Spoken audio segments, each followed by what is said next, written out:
Saat Nyi Blorong menjadi manusia untuk mencari cinta. Di sebuah desa kecil yang tenang, hidup seorang pemuda bernama Jaka. Setiap pagi, Jaka pergi ke pasar untuk menjual hasil kebunnya seperti sayur mayur dan buah-buahan. Pekerjaan ini dilakukannya dengan penuh semangat untuk membantu keluarganya yang tinggal di pinggir desa. Suatu pagi, seperti biasa, Jaka berangkat ke pasar dengan keranjang penuh sayuran segar di pundaknya. Pasar pagi itu ramai dengan aktivitas, pedagang yang berteriak menawarkan dagangan mereka, dan pembeli yang sibuk memilih barang kebutuhan.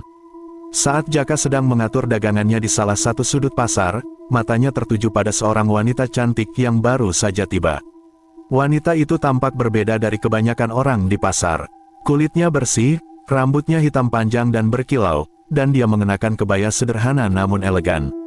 Wanita itu datang ke pasar untuk membeli bahan-bahan makanan dan kebutuhan rumah tangga.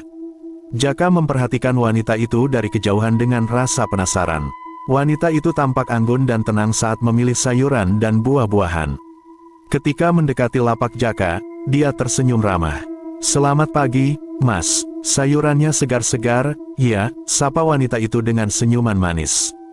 Jaka yang sedikit gugup, mencoba untuk tidak terlihat canggung. "Selamat pagi, Mbak." "Iya, ini hasil kebun sendiri. Mbak butuh sayuran apa saja?" Sari mulai memilih beberapa sayuran sambil sesekali menanyakan harga. Jaka, yang biasanya cekatan melayani pembeli, kali ini merasa sedikit kikuk karena pesona wanita itu. "Mbak sering ke pasar ini?" tanya Jaka, mencoba untuk memulai percakapan. "Iya, Mas, saya baru pindah ke desa ini beberapa bulan yang lalu," jawabnya sambil tersenyum. "Namaku Rukmini Sarita, tapi panggil saja Sari." Jaka merasa lega karena percakapan mulai mengalir. "Senang bertemu dengan Mbak Sari. Saya Jaka, saya sering jualan di sini. Jadi, kalau Mbak Sari butuh sayuran segar, bisa mampir ke sini." Sari mengangguk dan tersenyum lagi. "Terima kasih, Mas Jaka. Saya pasti akan sering ke sini." Terpesona oleh kecantikan dan keramahan Sari, Jaka bertekad untuk mendekatinya. Setiap kali Sari datang ke pasar, Jaka selalu mencoba mencari cara untuk berbicara lebih banyak dengannya. Suatu hari, Jaka memutuskan untuk menyiapkan beberapa sayuran segar yang paling baik dari kebunnya. Dia menata sayuran tersebut dengan rapi di keranjang dan menunggu kedatangan Sari. Ketika Sari tiba di pasar, Jaka menyapanya dengan senyum hangat. "Selamat pagi Mbak Sari, hari ini saya punya sayuran segar yang baru dipetik, khusus untuk Mbak," katanya sambil menunjukkan sayuran tersebut. Sari tersenyum dan tampak terkesan. "Terima kasih, Mas Jaka. Sayurannya kelihatan segar sekali." Setiap kali Sari selesai berbelanja, Jaka selalu menawarkan untuk membantunya membawa barang belanjaan. Awalnya, Sari menolak dengan sopan, tetapi Jaka dengan gigih meyakinkan bahwa dia senang membantu. "Biar saya bantu bawakan belanjaannya Mbak Sari. Lagi pula, rumah Mbak tidak terlalu jauh dari sini kan?" kata Jaka. Sari akhirnya setuju, dan mereka berjalan bersama ke rumah Sari. Di sepanjang jalan, mereka berbincang tentang banyak hal, mulai dari kehidupan sehari-hari hingga cerita lucu masa kecil. Suatu hari, setelah membantu Sari membawa belanjaannya, Jaka mengajak Sari untuk singgah di sebuah warung kopi kecil di tepi pasar. "Mbak Sari, bagaimana kalau kita istirahat sejenak di warung kopi? Saya traktir," ajak Jaka dengan senyum. Sari mengangguk setuju. Di warung kopi itu, mereka mengobrol lebih lama dan lebih dalam. Jaka bercerita tentang keluarganya dan bagaimana dia merawat kebun, sementara Sari menceritakan masa kecilnya dan alasan dia pindah ke desa itu. Setiap kali Jaka pergi ke hutan atau kebun, dia selalu mencari sesuatu yang istimewa untuk Sari. Suatu kali, dia menemukan bunga liar yang indah dan memetiknya untuk diberikan kepada Sari. "Mbak Sari, ini ada bunga liar yang saya temukan di hutan. Saya pikir Mbak pasti suka," kata Jaka sambil menyerahkan bunga tersebut. Sari menerima bunga itu dengan senyum bahagia. "Terima kasih Mas Jaka, bunganya cantik sekali." Selain itu, ketika desa mengadakan acara atau festival, Jaka selalu mengundang Sari untuk datang bersama. "Mbak Sari, besok malam ada acara wayang kulit di balai desa. Ayo kita nonton bersama," ajak Jaka.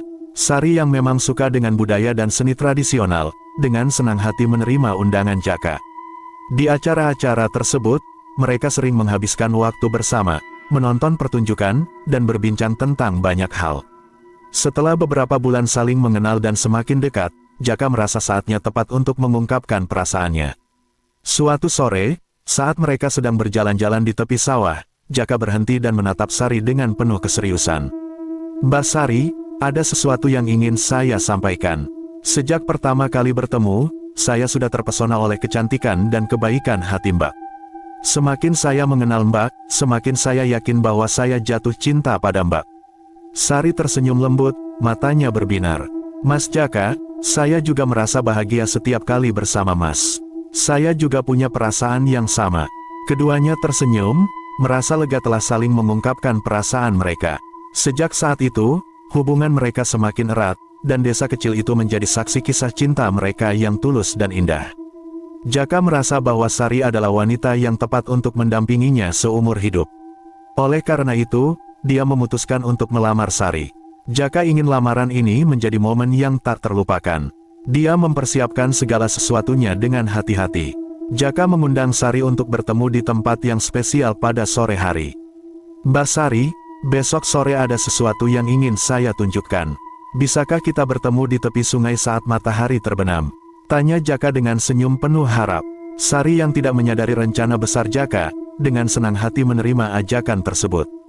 "Tentu Mas Jaka, saya akan datang." Saat matahari mulai terbenam, Sari tiba di tempat yang telah disiapkan. Dia terpesona melihat keindahan dekorasi dan suasana yang romantis.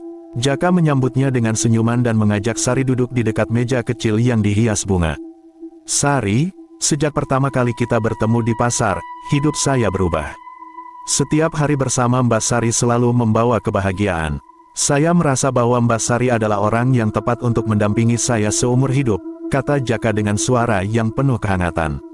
Sari tersenyum, matanya berbinar mendengar kata-kata Jaka. "Mas Jaka, saya juga merasa bahagia setiap kali bersama Mas. Saya merasa tenang dan nyaman dengan Mas."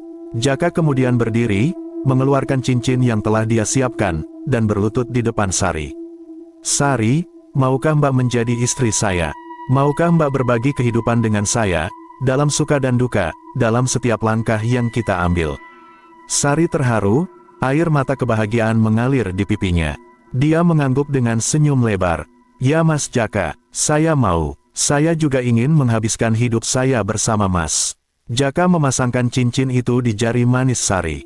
Keduanya kemudian berdiri dan saling berpelukan, merasa bahagia dan lega. Setelah lamaran yang indah di tepi sungai, Jaka dan Sari memutuskan untuk melangsungkan pernikahan. Mereka menginginkan pernikahan yang sederhana namun meriah, penuh dengan kebahagiaan dan kebersamaan keluarga serta teman-teman terdekat. Warga desa terlibat dalam persiapan pernikahan Jaka dan Sari. Tetangga-tetangga membantu memasang tenda di halaman rumah Jaka, menghias dengan bunga-bunga segar dan lentera-lentera yang berwarna-warni. Ibu-ibu desa menyiapkan hidangan khas desa yang lezat, sementara para pemuda mempersiapkan musik dan hiburan. Pada hari pernikahan, suasana desa penuh dengan kegembiraan. Jaka mengenakan pakaian adat Jawa yang elegan, lengkap dengan belangkon, sementara Sari tampil anggun dalam kebaya putih yang indah, dihiasi dengan bunga melati di rambutnya. Keduanya tampak serasi dan bahagia. Upacara pernikahan berlangsung dengan hikmat di bawah langit biru. Prosesi adat dilakukan dengan penuh rasa hormat dan kebersamaan. Setelah prosesi selesai, acara dilanjutkan dengan pesta yang meriah. Makanan dan minuman melimpah, musik tradisional mengalun, dan tamu-tamu bersukaria menari dan bernyanyi. Setelah pesta pernikahan usai dan tamu-tamu mulai pulang, Jaka dan Sari menikmati momen-momen pertama mereka sebagai pengantin baru. Mereka duduk di beranda rumah, menatap bintang-bintang di langit malam. "Mas Jaka, terima kasih telah membuat hari ini begitu indah," kata Sari sambil menyandarkan kepalanya di bahu Jaka. "Saya juga berterima kasih, Sari. Hari ini adalah hari terindah dalam hidup saya," jawab Jaka dengan lembut. Keduanya merasakan kebahagiaan yang luar biasa. Mereka menghabiskan malam itu berdua. Hari-hari awal sebagai pengantin baru dipenuhi dengan kebahagiaan. Jaka dan Sari saling berbagi tugas rumah tangga, berkebun bersama, dan menjual hasil panen di pasar. Mereka saling mendukung dalam setiap langkah yang diambil, menghadapi setiap tantangan dengan senyuman dan cinta. Setiap pagi, Jaka dan Sari menikmati sarapan bersama di halaman rumah, dikelilingi oleh tanaman-tanaman yang mereka rawat bersama. Pada malam hari, mereka sering duduk di beranda, menikmati udara malam yang sejuk, sambil bercakap-cakap tentang rencana masa depan. Jaka bermimpi untuk memperluas kebun mereka, sementara Sari ingin membuka warung kecil yang menjual makanan dan minuman ringan. Kehidupan Jaka dan Sari sebagai pengantin baru awalnya penuh dengan kebahagiaan. Namun, seiring berjalannya waktu, Jaka mulai menyadari ada sesuatu yang aneh dengan perilaku Sari. Setiap malam, Sari menghilang dari rumah, dan saat kembali, tubuhnya selalu basah dan berbau amis. Awal mula kecurigaan Jaka dimulai pada suatu malam ketika ia terbangun dan mendapati bahwa Sari tidak ada di sampingnya. Jaka berpikir Sari mungkin sedang di dapur atau kamar mandi, namun setelah memeriksa seluruh rumah, Sari tetap tidak ditemukan. Kemana Sari pergi tengah malam begini? Pikir Jaka, merasa bingung. Ia menunggu di ruang tamu, berharap Sari segera kembali. Setelah beberapa waktu, Sari muncul di pintu belakang dengan tubuh basah kuyup dan bau amis yang menyengat. "Sari, dari mana saja? Kenapa tubuhmu basah dan bau amis?" tanya Jaka, merasa khawatir. Sari tersenyum canggung dan menjawab, "Maaf Mas Jaka, tadi aku merasa kegerahan, jadi aku pergi ke sungai untuk mandi sejenak." Namun kejadian itu tidak hanya terjadi sekali. Setiap malam, Jaka terbangun dan mendapati Sari hilang dari rumah, dan kembali dengan tubuh basah serta bau amis. Jaka semakin curiga dan mulai merasa ada sesuatu yang tidak beres. Suatu malam, ketika Sari kembali, Jaka memutuskan untuk bertanya lagi. "Sari, kenapa kamu selalu pergi ke sungai setiap malam? Apakah ada sesuatu yang kamu sembunyikan dariku?" Sari terdiam sejenak sebelum menjawab, "Tidak ada yang perlu dikhawatirkan Mas Jaka. Aku hanya merasa lebih tenang ketika mandi di sungai pada malam hari." Jawaban Sari tidak memuaskan Jaka, namun ia memutuskan untuk tidak mendesak lebih jauh, berharap Sari akan terbuka padanya suatu saat nanti. Jaka mulai lebih memperhatikan perilaku Sari pada siang hari. Ia melihat bahwa Sari tampak lelah dan kurang bersemangat, sering melamun dan tampak tidak fokus. Ini semakin memperkuat kecurigaan Jaka bahwa ada sesuatu yang tidak beres. Setelah berminggu-minggu penuh kebingungan dan rasa penasaran yang tak tertahankan, Jaka memutuskan untuk menyelidiki sendiri kemana Sari pergi setiap malam. Ia sadar bahwa semakin lama ia membiarkan rasa curiganya, semakin dalam rasa khawatir yang ia rasakan. Maka, ia merencanakan untuk mengikuti Sari secara diam-diam suatu malam. Pada malam yang dipilihnya, Jaka berpura-pura tidur lebih awal dari biasanya. Ia memastikan untuk membuat dirinya nyaman di atas kasur, menutup matanya, dan menahan napas agar tampak benar-benar tertidur.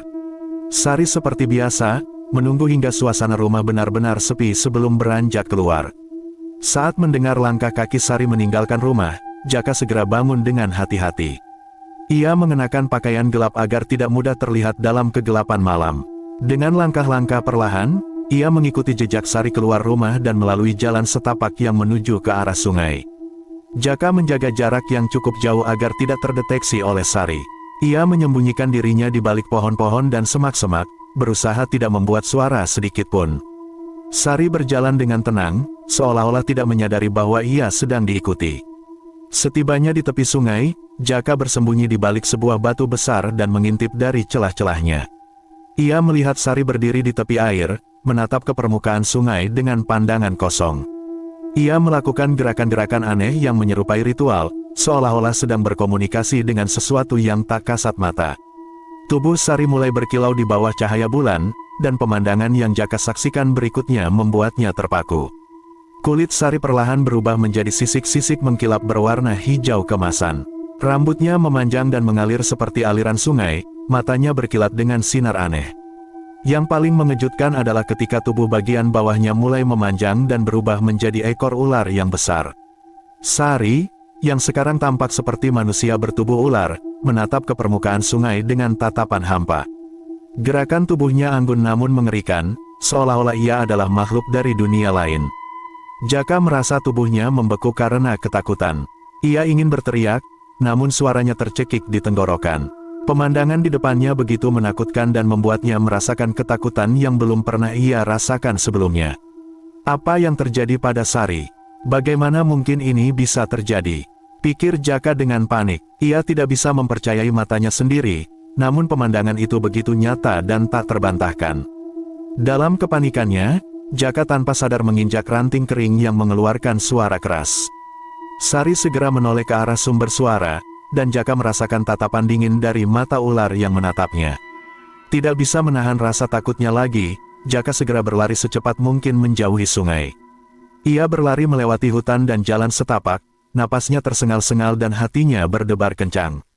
Ketakutan yang dirasakannya begitu mendalam, seolah-olah ia sedang dikejar oleh makhluk yang tidak dikenal. Jaka tidak berhenti berlari sampai ia tiba di rumah, langsung masuk dan mengunci pintu rapat-rapat. Di dalam rumah, Jaka terduduk di lantai dengan napas yang masih tersengal-sengal. Tubuhnya gemetar dan keringat dingin membasahi wajahnya. Ia merasa bingung dan takut, tidak tahu harus berbuat apa dengan pengetahuan yang baru saja ia dapatkan. "Sari, apa yang terjadi padamu? Apakah aku hanya bermimpi buruk?" Gumam Jaka pada dirinya sendiri. Perasaannya campur aduk antara ketakutan, kebingungan, dan keinginan untuk melindungi istrinya. Setelah sedikit tenang, ia duduk di ruang tamunya dengan pikiran yang kacau. Pemandangan menakutkan yang ia saksikan di tepi sungai masih jelas di benaknya. Hati dan pikirannya penuh dengan kebingungan dan ketakutan. Ia tahu bahwa ia harus menghadapinya, namun rasa takut yang menyelimutinya membuatnya ragu. Ketika pintu rumah terbuka dan Sari masuk dengan tubuh basah dan bau amis, Jaka merasa jantungnya berdebar kencang. Sari tampak lelah dan tidak menyadari bahwa Jaka sudah menunggunya dengan mata penuh pertanyaan. Dengan hati-hati, Jaka memutuskan untuk berbicara. "Sari," kata Jaka dengan suara bergetar, "kita perlu berbicara." Sari, yang baru saja menyeka tubuhnya dengan handuk, menatap Jaka dengan tatapan bingung. "Ada apa Jaka? Kenapa kamu terlihat cemas?" Jaka mengambil napas dalam-dalam, mencoba mengumpulkan keberanian. "Aku tahu apa yang kamu lakukan setiap malam. Aku mengikuti kamu ke sungai dan melihat semuanya." "Sari, apa sebenarnya yang terjadi padamu?" Wajah Sari berubah menjadi sangat serius. Ia duduk di kursi dekat Jaka dan mulai berbicara dengan nada lembut, namun penuh penekanan. "Jaka, aku tahu ini akan sulit untuk dipercaya, tapi aku harus jujur padamu. Aku adalah Nyi Blorong." Jaka merasa seolah-olah dunia di sekelilingnya berputar. Ia memandang Sari dengan mata terbuka lebar. "Nyi Blorong, tapi, apa maksudmu dengan semua ini? Kenapa kamu menyamar sebagai manusia?" Sari memejamkan mata sejenak, kemudian melanjutkan dengan penuh penyesalan, "Aku menyamar sebagai manusia untuk mencari cinta sejati. Aku ingin hidup normal dan merasakan cinta seperti manusia pada umumnya. Namun, sebagai Nyi Blorong, aku terikat pada batasan-batasan yang membuatku tidak bisa merasakan cinta dengan cara yang sama seperti manusia." Jaka merasa hampir tidak bisa bernapas mendengar penjelasan Sari. Rasanya seperti semua keyakinan dan kehidupannya selama ini runtuh. Ia merasakan ketidakpercayaan yang mendalam dan kesedihan yang menusuk hati. "Jadi, semua ini, semua yang aku lihat, benar-benar nyata?" Jaka bertanya, suaranya bergetar. Sari mengangguk pelan. "Ya, semuanya nyata. Aku melakukan semua itu untuk mempertahankan identitasku sebagai manusia, meskipun aku tahu betapa sulitnya. Aku benar-benar mencintaimu, Jaka. Aku tidak ingin kehilanganmu." Setelah mendengar pengakuan mengejutkan dari Sari, Jaka merasa bingung dan dikelilingi oleh ketidakpastian. Ia duduk di kursi dengan wajah pucat, berusaha mencerna semua yang baru saja dikatakannya. Namun, suasana mendadak berubah ketika Sari berdiri dan mendekatinya dengan ekspresi serius dan menakutkan. "Sari," kata Jaka dengan suara bergetar, "aku benar-benar tidak tahu harus bagaimana. Aku merasa begitu bingung dengan semuanya." Sari menatap Jaka dengan tatapan dingin yang tidak pernah ia tunjukkan sebelumnya. "Jaka, ada sesuatu yang harus kau ketahui," ucapnya dengan suara yang penuh ancaman. "Jika kau berani menceritakan rahasia ini kepada siapapun, aku akan memastikan kau tidak akan pernah lagi memiliki kesempatan untuk berbicara." Jaka merasa darahnya membeku saat mendengar ancaman tersebut. Ia menatap Sari dengan ketakutan. "Apa maksudmu? Apa yang akan kau lakukan?" Sari mengambil napas dalam-dalam dan melanjutkan, "Aku harus mempertahankan identitas ini dan hidup di antara manusia. Namun, aku tidak bisa membiarkan rahasia ini terungkap. Jika kau membocorkannya, aku akan membunuhmu. Ini bukan sekadar ancaman, ini adalah kenyataan." Jaka merasa keringat dingin mengalir di seluruh tubuhnya. "Tapi, kenapa? Kenapa kau harus mengancamku seperti ini?" Sari menghela napas dan mencoba menjelaskan, "Sebagai Nyi Blorong, aku terikat pada aturan yang sangat ketat.